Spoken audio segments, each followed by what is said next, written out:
आप अभी सुन रहे हैं माँ मिथिला म्यूजिक को।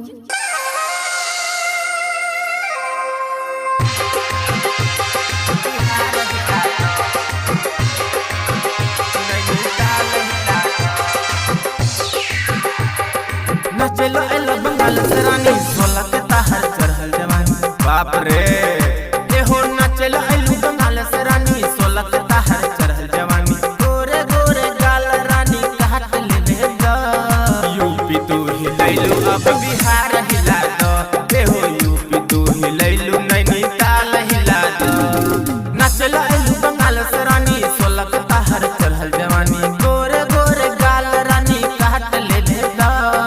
यूपी तू हिलैलू अब बिहार हिला दो ए हो यूपी तू हिलैलू नैनीताल हिला दो आप अभी सुन रहे हैं माँ मिथिला म्यूजिक को। बिहार हिला दो डीजे विकास बेतिया।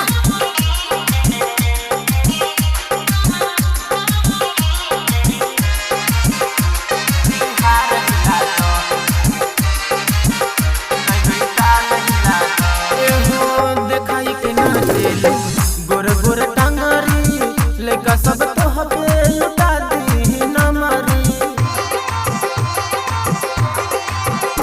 एहो देखाई के नाचेलू गोर गोर टांगरी लेका सब तो हबे लुटा दी नमरी अब ए रानी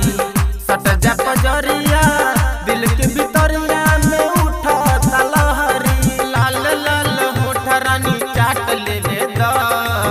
डाला रे यूपी तू हिलैलू अब बिहार हिला दो ए हो दिल्ली तू हिलैलू नैनीताल हिला दो नचलो एलो बंगाल से रानी सोला के ताहर चढ़ल जवानी गोरे गोरे गाल रानी काट ले दो यूपी तू हिलैलू अब बिहार हिला दो ए हो यूपी तू हिलैलू नैनीताल हिला दो आप अभी सुन रहे हैं माँ मिथिला म्यूजिक को। डीजे विकास बेतिया।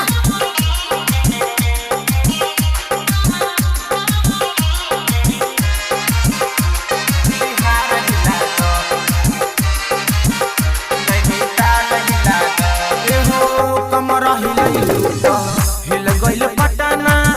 अब खाली ढोरी हे घटार घटना एहो कमर हिलैलू तो हिल गइल पटना अब खाली ढोरी हे घटार घटना ट्रेंडिंग में चलो ताते एगो रानी संग हो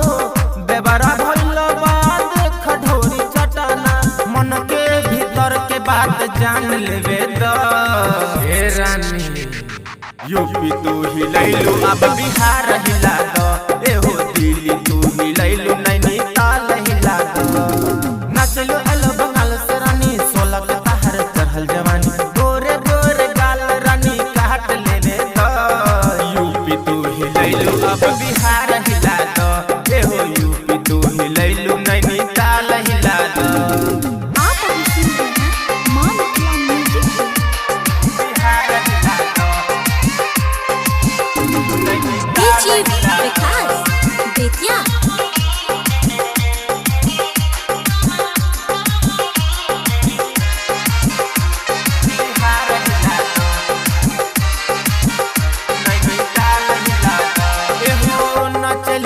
छोटे छोटे कपड़ा तोहरा के देख सब करे लागे लफड़ा एहो नचलू पहिर के छोटे छोटे कपड़ा तोहरा के देख सब करे लागे लफड़ा राइटर सूरज के बतरानी मान लो ऐसे तू काहे रानी करे नखरा सिंगर रॉकी के तू चांस मार ले तो ए रानी यूपी तू हिलैलू अब बिहार हिला दो ए हो दिल्ली तू हिलैलू नैनीताल हिला दो आप अभी सुन रहे हैं माँ मिथिला म्यूजिक को।